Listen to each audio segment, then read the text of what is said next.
And for just a moment, I would like for you all to just scan the room. I would like for you to just look around and see the individuals that are here. They look different. They may not even speak the language that you speak. They may have a different religion. They come from different places and all walks of life.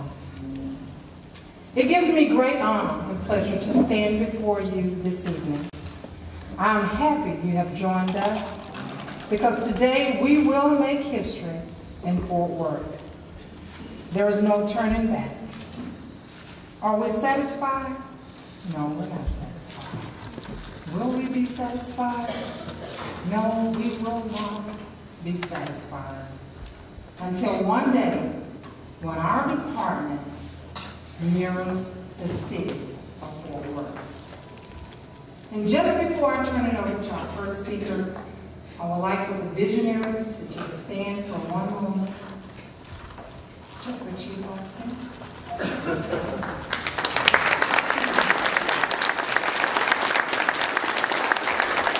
Along with all of the officers here who supports this vision. All of the officers, please.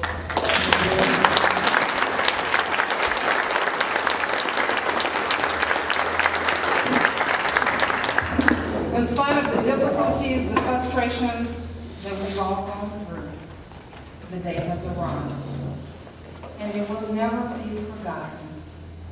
So to you who have taken time out of your busy schedules to be here, part of this multicultural event, we ask that you please stand, because we want to applaud you, because you could have chosen to have gone or been anywhere else today, but you chose to be here today to help us. So I'm going to ask all of our visitors, if you would, please stand.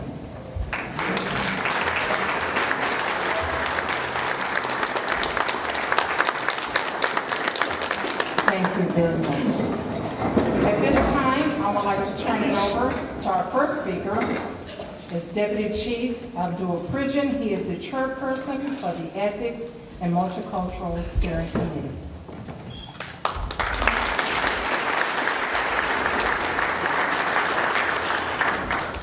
Good evening and welcome everyone. I believe I have 10 minutes, which is probably 9 more minutes than I need. But seriously, I'm sort of a tech junkie and I love gadgets and devices. And at one point in my life, I had 4 smartphones. Now, I'm better for it. I've gone to counseling and I'm much better. But by a show of hands, how many people had a BlackBerry in 2006? 2006, if you had a BlackBerry. Keep your hand up if you had a BlackBerry in 2009. Keep your hand up if you have a BlackBerry today. Congratulations, you're the only people on the planet with BlackBerries. No, but honestly, the reason I say that is because BlackBerry is an outstanding company. But what they did is they failed to recognize the need of their customers and to address those needs. And I'm proud to say our department continually looks at ways that we can improve our service to the multicultural citizens that we serve. And that's one of the reasons we're here today. And I'm glad I have the time I have. I think it's more than I usually need, but I want to give you some history on what brings us here today. We've got many people within this department who have a passion to make the city better and have a commitment to serve our citizens. And these are not mandates that comes from the chief's office or edicts, although there are plenty of them. This isn't about what the chief wanted to do. It's about employees who saw a need and felt the desire to fill that need. And I'll go back to about 3 years ago when Officer Billy Mitchell put on some classes for our officers in alcohol awareness so that they could make better decisions if they decided to drink alcohol. Shortly after that, he thought to himself, well, that's not enough. We need to make better decisions, period. And so he developed an ethics program for his peer support team and provided them with a presentation.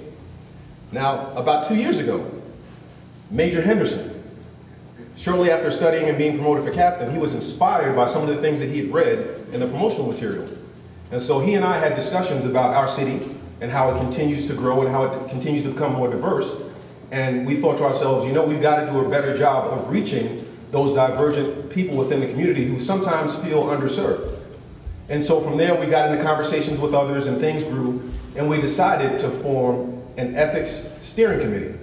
And for a moment, can I have the members of the ethics steering committee please stand?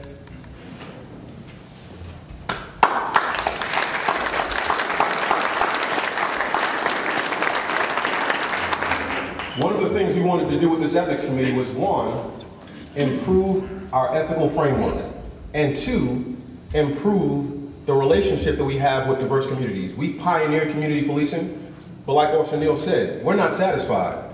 We don't rest on our laurels. We continue to look for opportunities to be better, and here was an opportunity.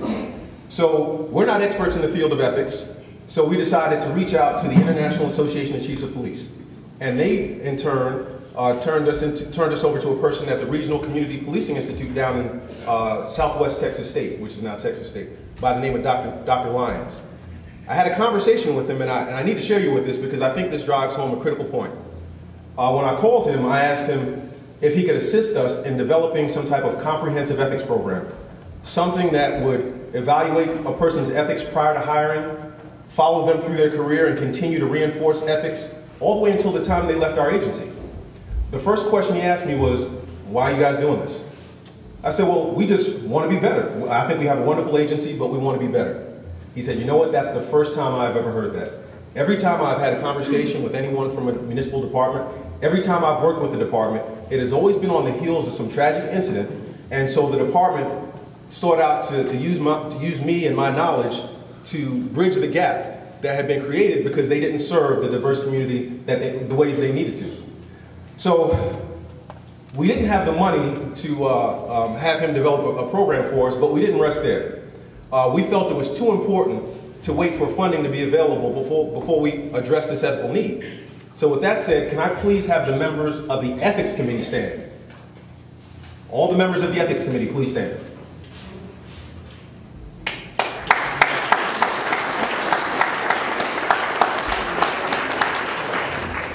The members of the Ethics Committee are the ones who put together a presentation that we gave to every member of our department.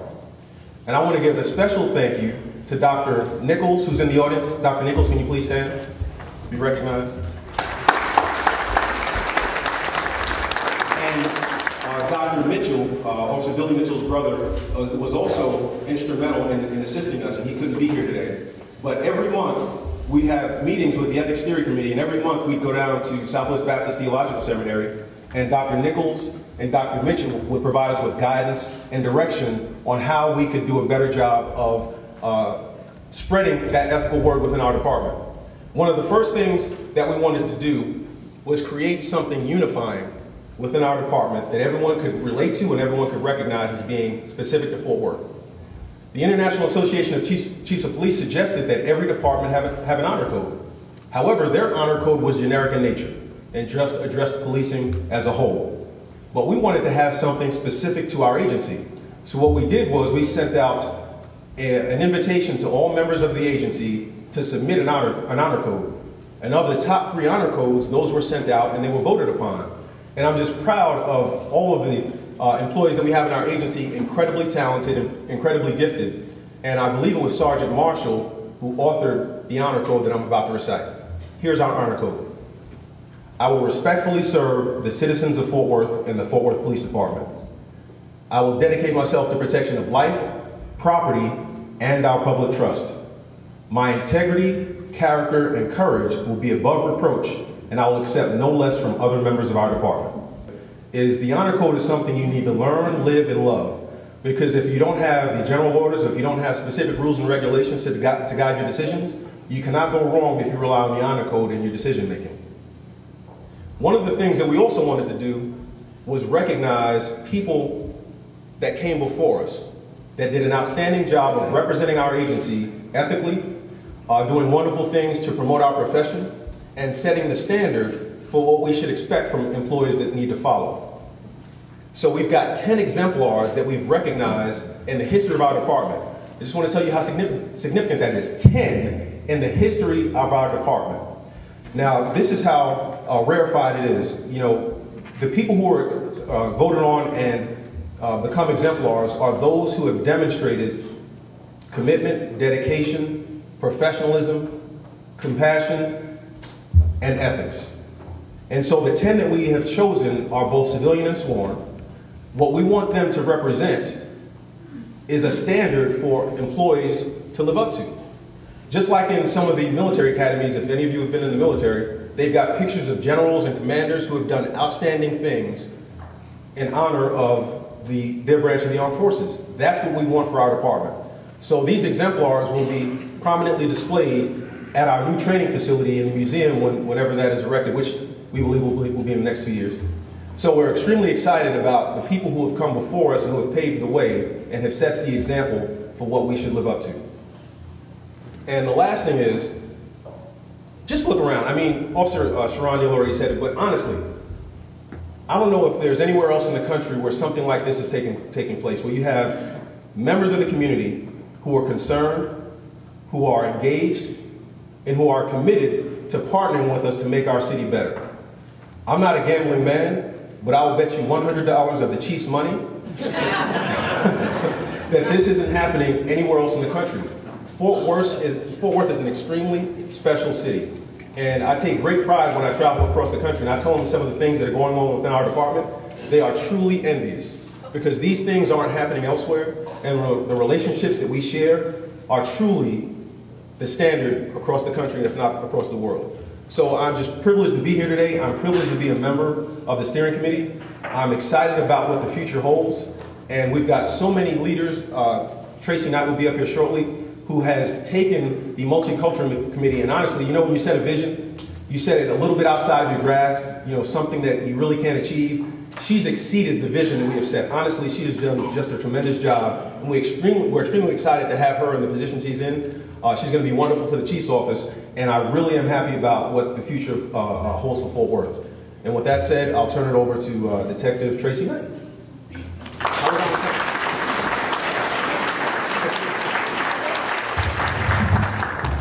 That was an excellent speech, sir, especially that last part. So about me. So, Deputy Chief Pridgen talked a little bit about the International Association of Chiefs of Police. And that is a very important and influential organization in my line of work in policing. So the IACP stated that 2 areas of concern for the future of policing were multiculturalism and ethics. So we decided to create new multicultural training for all of our officers. We wanted to go beyond the one-day mandated cultural diversity training that all officers across the state receive. We wanted to actually learn about the citizens of our community. So then we had a brilliant idea. We decided to ask the citizens that live in our city. So we're asking you, citizen peers, we're asking you to teach us what we need and what we want to learn. Teach us about your history, about your culture, about your art, your family, your religion. Teach us what is important to you and the communities that you represent. See, we understand that we're all different, and that it's different for people to grow up in cities like Detroit or LA, and if you're black, or if you're gay, or if you're Muslim. But what we want to know is, what is it like living in Fort Worth when you're black, or you're gay, or you're deaf, or any of the 7 communities that we're starting with? I know that many of you have been waiting for months for this day to get here. And it's been a long road and a lot of hard work and dedication, especially from the committee members so far. So congratulations are in order. You made it. But you've made it to the beginning. This is only the beginning. This is where the real work starts. You see, we aren't doing this great thing. You are. You are the ones who are leading. We, the committee members, and we, the Fort Worth Police Department, we are simply here to listen and to learn from all of you. So, thank you. Thank you for volunteering. Thank you, citizen peers. Please stand up one more time so we can recognize Which one of you are citizen peers here? Citizen peers, please stand up.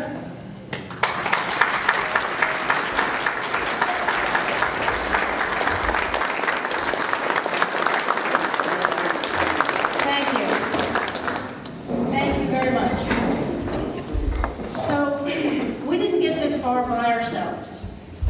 So there's a few people that I want to acknowledge as well.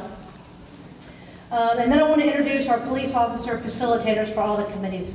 So first I wanted to have a big thank you to Dr. Cheryl Kimberling. She's the president of the Multicultural Alliance of Texas and an adjunct professor at the Texas Christian University. And Dr. Kimberling has been here since the beginning of this endeavor, and she has been absolutely vital. So thank you, Dr. Kimberling.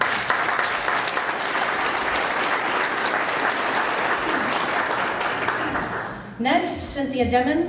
She's from the U.S. Department of Justice Community Relations Office, and she has done her best to teach this motley crew of surly police officers how to become professional facilitators.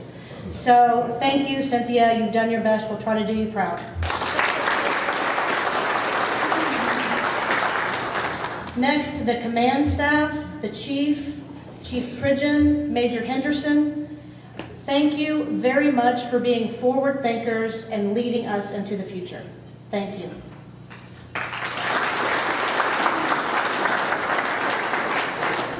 And last, but certainly not least, if you enjoy the food and the decorations and all the hard work that went over here, it could not have been accomplished without the Chief's Executive Administrative Assistant, Tammy Wadlington. Thank you, Tammy, for putting up with my craziness over the past couple of weeks.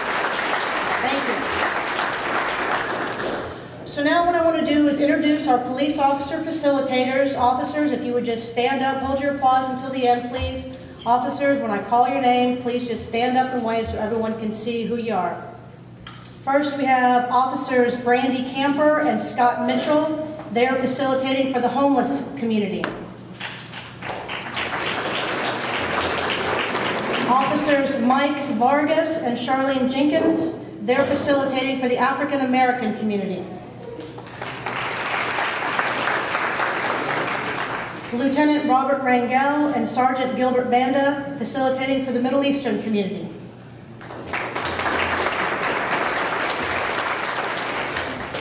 Detective Mark Pavero and Detective John Baer facilitating for the LGBT community.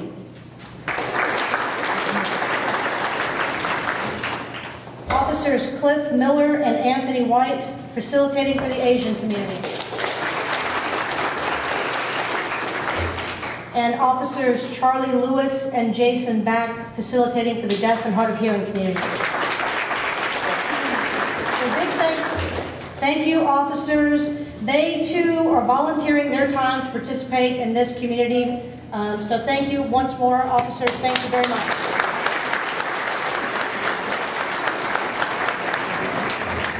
So in closing, I just wanted to add a little bit, and Chief Pridgeon touched on this, that this approach is new. As far as I know, it's never been done before anywhere. You are leading this effort, so let's make sure that we work together and make this a successful partnership between the police department and the community that we serve, and let's teach everybody out there how we do things the Fort Worth way. Thanks.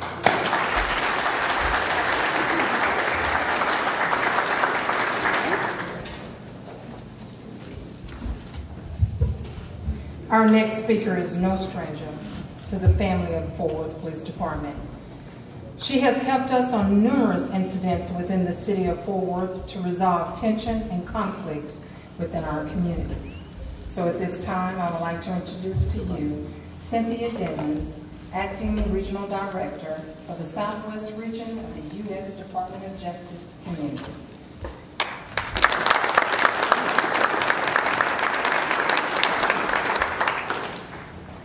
It's truly an honor to be here with you tonight.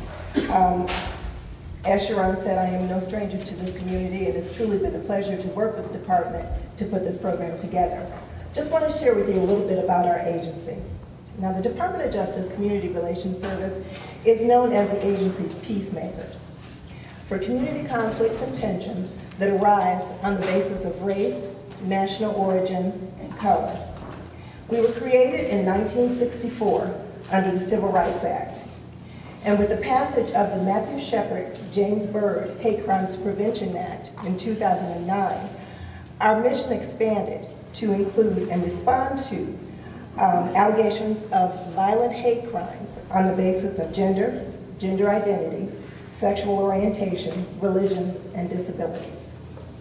We're one of the only federal agencies that's dedicated to assisting state, local units of government, private and public organizations, and community groups with resolving racial tension and addressing civil disorder and restoring harmony within communities. Now, we simply do not investigate. That's the job of the FBI. We don't enforce laws. That's the job of the U.S. Attorney's Office. Our services are confidential. They're free. That's the best thing. Most departments love that. Voluntary. And the tools that we use are mediation, conciliation, technical assistance, and training. Now, the training that we provide, we also often do for law enforcement and for school districts. In many of those trainings, we include community members because that strengthens the relationship between the police department or the school district and the communities that they serve. Basically, our goal is to improve communication and to avoid misunderstandings that erode levels of trust. The Department of Justice Community Relations Service truly appreciates the opportunity to support the police department and the community in the work of creating the Citizens Peers program. This program creates a regular and sustainable opportunity for ongoing dialogues and to explore opportunities for the parties to work together. We want to acknowledge the tremendous effort that each of you has put forward to agreeing to lend your talents to participating in this program. And we look forward to truly supporting the police department and the community in this collaborative effort. Thank you.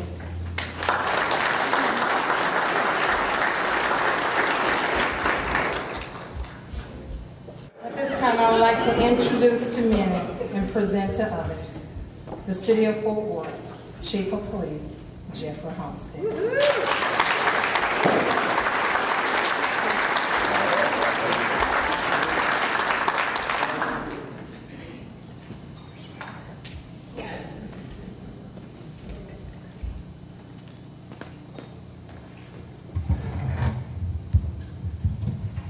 Now you get to break it. Hold on a second. There we go.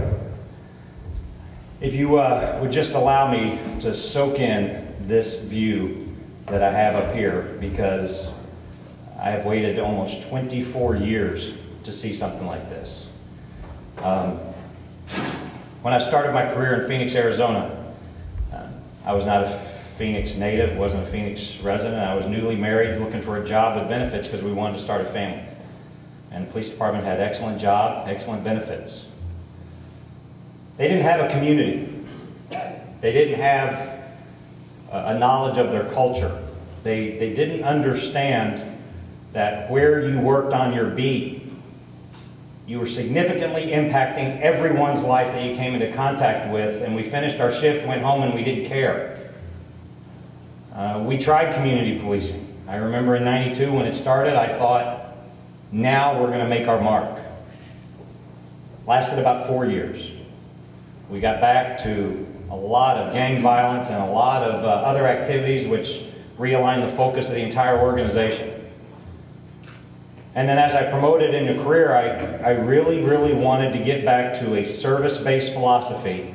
So we were engaged with the community and the residents. We were partnered at their hip. When they hurt, we hurt.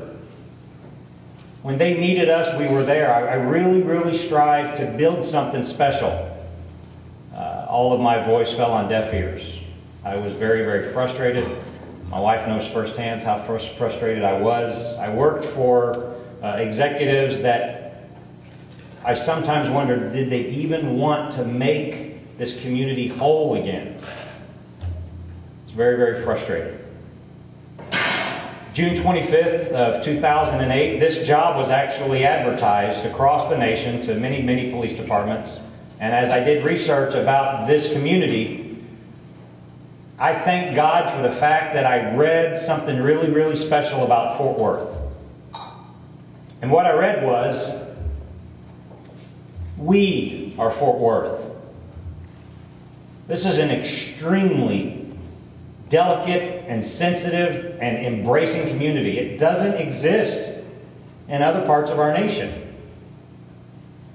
And I was so thankful to receive this position, because everything that I was frustrated in Phoenix, I felt some of the same frustration in this organization. And I thought to myself, I have the position now, I have the power, I have the ability. I will never ever stifle the leadership in this organization to make them fit it into my role. I really just wanted to release the leadership potential of this organization, and I stress every day, and I can prove it every day. We have leaders at every level. There are people right now as a police recruit that are absolutely phenomenal leaders, and I can't wait till they graduate, engage in your community, and catapult this organization to another level. Because as I stand here, I know that we have leaders across this room that are going to embrace them and move them forward with us, because we are Fort Worth. What really, really hit home for me was the hurt we all felt in year 2009, my first year as chief. I now see people that I call some of my closest friends. We came to that relationship because of significant pain and struggle. And I had to go back in time of how I felt when I was a young officer who cared so much about serving, but no one would listen. And my job was to listen. Then we had a lot of challenges, a lot of financial struggles, a lot of budget cuts, and I knew the employees needed more equipment, better training. I know they desired a lot more. I remember how frustrated I was, and I sat and listened. And then we got to the point where we really wanted to showcase the skills of this community and the talent we have. And then when people like Abdul Pridgeon and Tracy Knight and all of you that sat on these committees, I am standing here in awe, because I have never ever had to motivate any of you. If anything, I have to hold back some of the reins. You are amazing, amazing leaders. And it is an absolute honor to stand here in this uniform, in this city, in front of people that we respect so much in our community, to say that I am blessed to be your police chief. So from this day forward, what we will do as your police department, and what we will do as a community, is we know there will be a future struggle. I know that for a fact. Chicago right now is in so much pain, and I share emails with Gary McCarthy trying to get him to understand some avenues of pain. And when I see pain in a city 28 miles east of us, I reach out to David Brown and I advise him, get with the community, get with your pastors, get with the community leaders. And sure enough, every time they do that, it's successful. And I stress to everyone that I come into contact with, if you want a successful program, the community has to be involved. Every single success platform, if you go back into the 1800s of Fort Worth, you'll see the unbelievable success is because we engage the community with us on a mission. So our mission today is building our Fort Worth stronger for our future. I have an interest in that because my son wants to do this job someday. He'll be 21 in April, and I have to pull back his reins because all he wants to do is join the police academy. But I'm going to make him get his college degree first, because as parents, they have to do better than we did. And I went into the academy without my degree. I won't let him do that. But I always tell him, you will be a police officer here, because I know the leadership talent in this organization is rich, and you will be in good hands because the community has partnered with us on this mission together.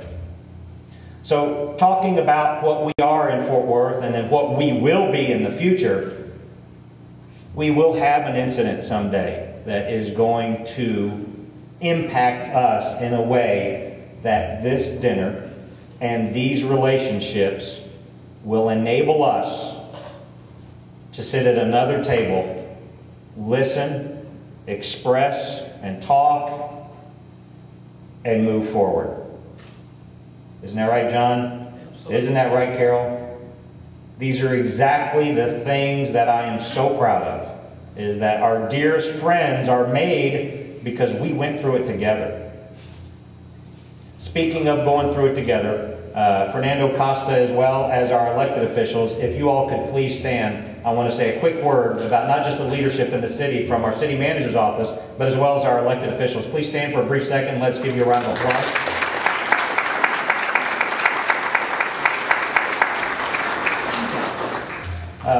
Ever since December 8th of 2008, I think every year we have to deal with budget challenges, and I have never ever received so much support from people that have to make extremely tough decisions. And 2 weeks ago, there was a very, very tough decision that impacted every employee in the city of Fort Worth. And I never ever will forget, the next day, I ran into an employee in the hallway and I just wanted to see how they're doing. This employee has less than 10 years on, so I thought I'm going to hear something that is going to shock me. And all the employee said was, "Chief, I'm here to do a job. I'm ready to go serve." And I thought to myself, our future's in good hands. So as your chief and as a member of your community, but most of all, as your friend, I am absolutely amazed at what we will accomplish together. And it's an absolute privilege to serve in this position. And I just want to say thank you to my wife, because it's a tough job, and I know how demanding it is. And I just want to say I love you, and I absolutely love this city. Thank you so much.